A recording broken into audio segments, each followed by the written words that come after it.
Hey Bat fans, Luke here, ready to bat chat about another Bat book, and today we're going to take a look at the graphic novel Batman Through the Looking Glass. This one is written by Bruce Jones with art by Sam Keith. Now, what made me want to talk about Batman Through the Looking Glass? This week, there's a new Bat book that's been released. It's called Batman the Max, which is a cross, I believe, with DC and IDW, with the Max character. And Max was created, I believe, solely, I think he did writing and art, by Sam Keith. And that Batman the Max story, I think he's writing and drawing, I'm not for sure. I haven't got a chance to read it yet because my books haven't come in. So in lieu of something to read while I'm waiting for my books to come in this week, I decided to revisit this one and kind of talk about it. It kind of gets us into the mood as far as the art-wise as we head into Batman the Max. And you can kind of get a glimpse of the art as you're looking right here on the cover. This kind of preludes what you'll see toward the end of the story. And Sam Keith's art is, I don't want to say, I'm not going to put him on the level as these two individuals I'm going to mention, but he's kind of like a hybrid between the two. And I like to say it's kind of like a hybrid between Kelly Jones and Ben Templesmith, where Kelly Jones, you'll see a lot of the body features are kind of exaggerated, most notably, and the bat ears that you see kind of right here. And Ben Templesmith's art is very sketchy-like, not really one kind of focus on the realism aspect of art.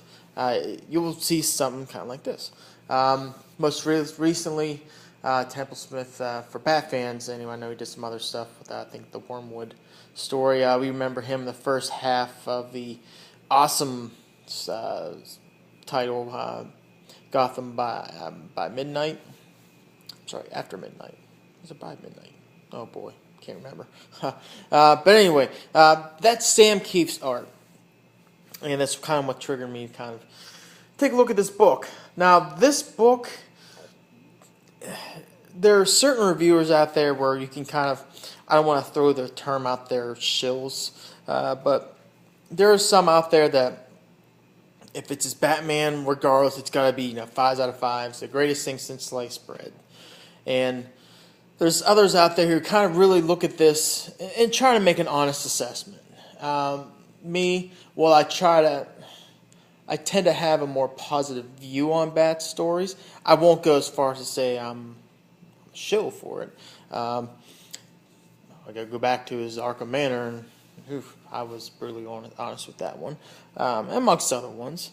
But this one, it does make you kind of put yourself in the right perspective to enjoy this.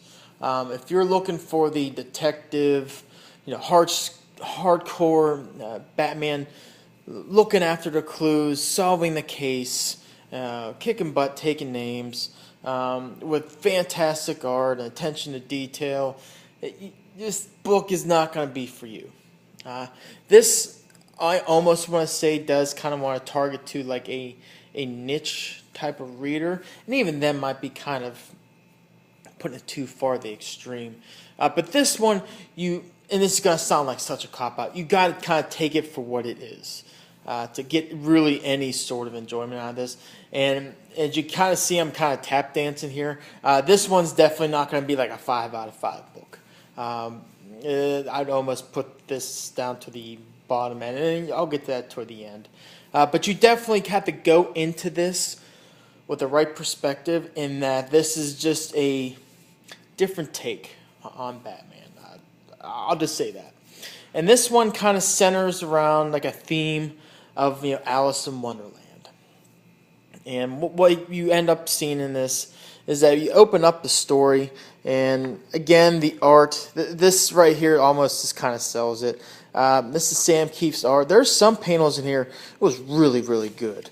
And then there's some, like the eyes, I just thought was just really odd. And then you see, this is actually Tweedledee, I believe, who's end up murdered here. Spoilers. You do see some panels here that are actually really good. Some. And again, you got to look at it with the right perspective in this. If you're looking for this kind of cartoonish type of feel to it, you do get some decent art in this. But again, you really do kind of have to put yourself in the right perspective in this. It's not going to be Greg Capullo. This is not going to be Jason Fabok, Mikhail Yanin. No, it's definitely not it. But you do see some part in here where the art has flashes of okay. And I'll just leave it at that. Colors kind of have a distinct tone to it too. Kind of really drapey and murky, whatnot. Again, just the eyes. But that's the art. The story in this is that Batman, this is after he comes from this party with the mayor and some Gotham socialites, and he realizes he's drugged. He's not feeling well. Then all of a sudden he has these hallucinations, and then you see he's a rabbit just jumping across the table, and he goes to follow the rabbit down the sewers, and he runs into this girl named Cecilia. And Cecilia is kind of like a hallucination too. And Cecilia, as you find out in this book, is that she was a childhood friend of Bruce back when they were kids, and she ended up dying from some disease, which he had too, but he was able to kind of get past that.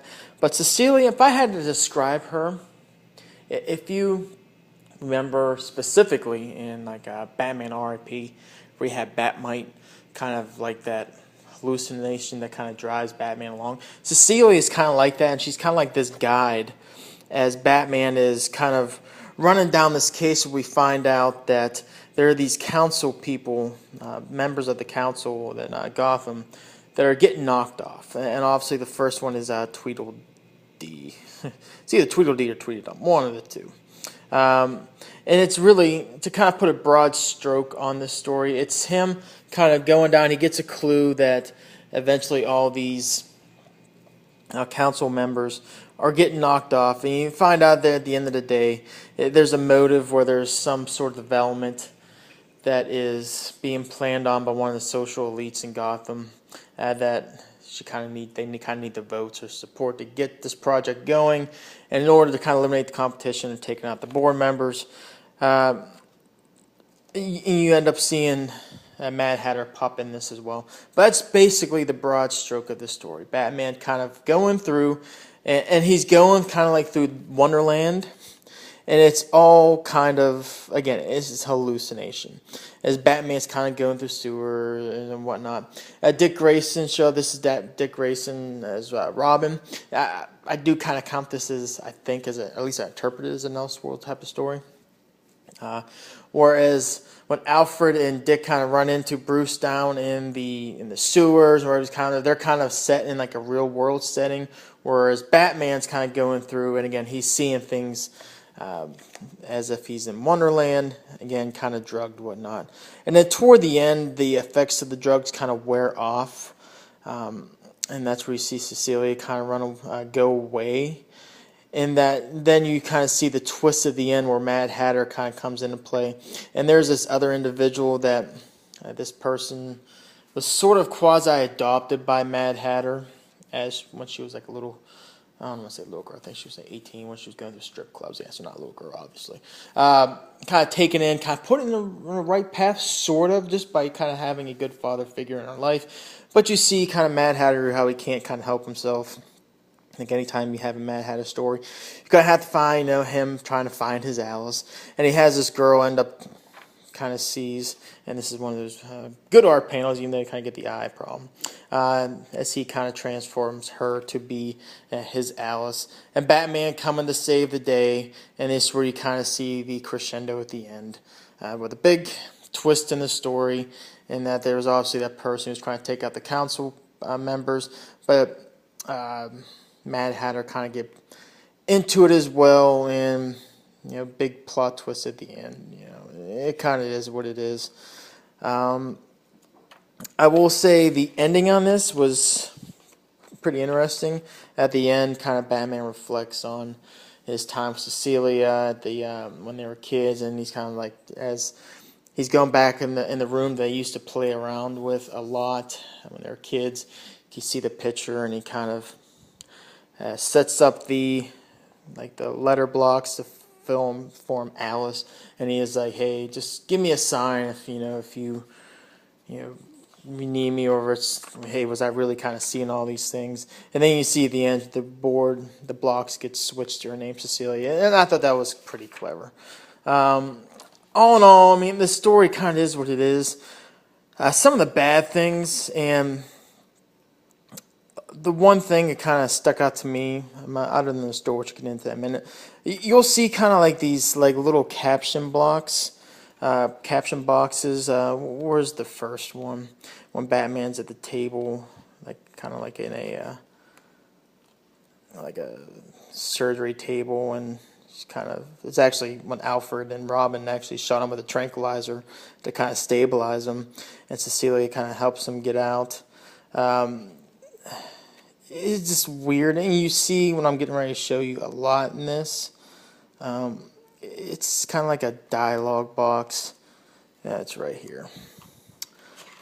That is the one. You'll see things like this. It says release button. It's like, okay, it's pointing the reader where to look at. There's another one that will say pull here. It's kind of weird how it's kind of spread out through here. I really wasn't a fan of it, to be honest. Also, the way the story is kind of told, it's really choppy. Really, really choppy. The transition you'll get between when Batman's kind of in Wonderland and when like Dick and Alfred and kind of like the real world, it jumps, and it's not very subtle at all. It's like really abrupt. So there's kind of like no transition between your phasing between one part of the story to the next. And also the dialogue too is also really, really choppy. Not to mention, in a lot of cases, not very Batman-like. Case in point, he's talking to Cecilia, and he's like, "And what's with that weird outfit?" And she says, "My outfit? What about your outfit?" He's like, "Oh, I fight crime now." She's like, "Uh-huh." It's weird. A lot of it is just really odd dialogue. Also, the twist and overall concept of the story, it's meh. The girl that ends up being Alice, you're led to believe she's more of a bad person than what is actually portrayed here toward the end. It kind of left things a little unpolished, to say the least.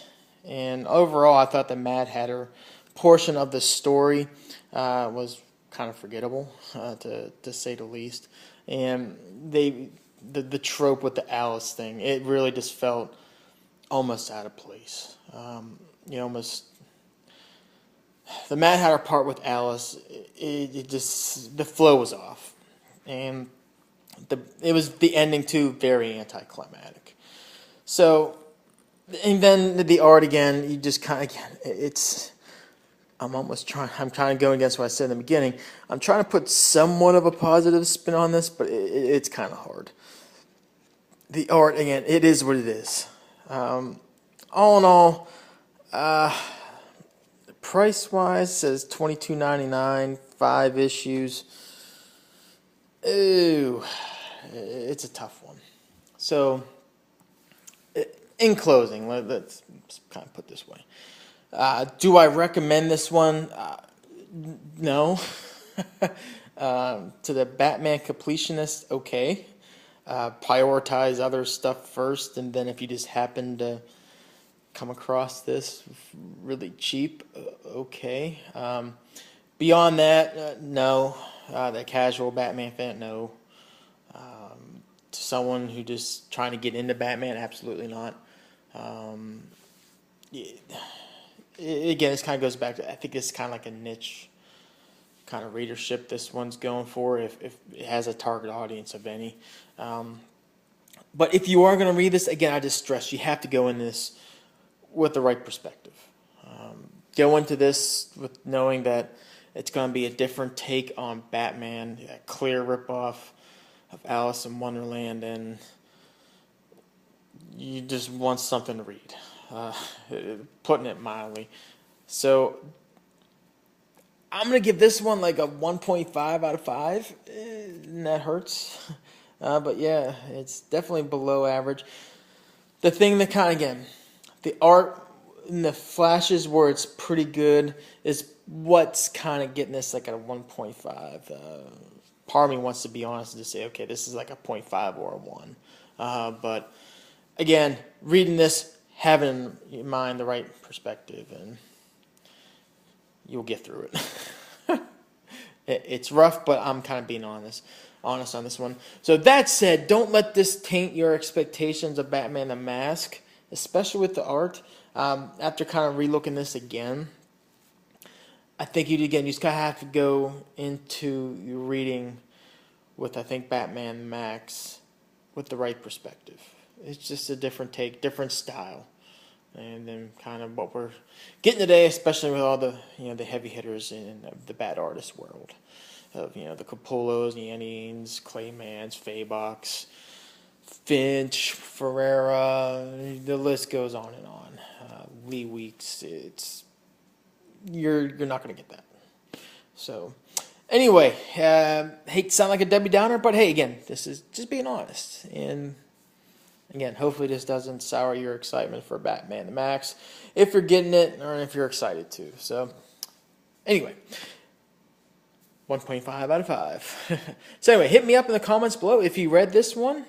And if you did, we will bat chat, try to find some more positives out there maybe. If not, hey, it's okay. I don't anticipate a whole lot of people throwing this up there as one of the best, because clearly it's not.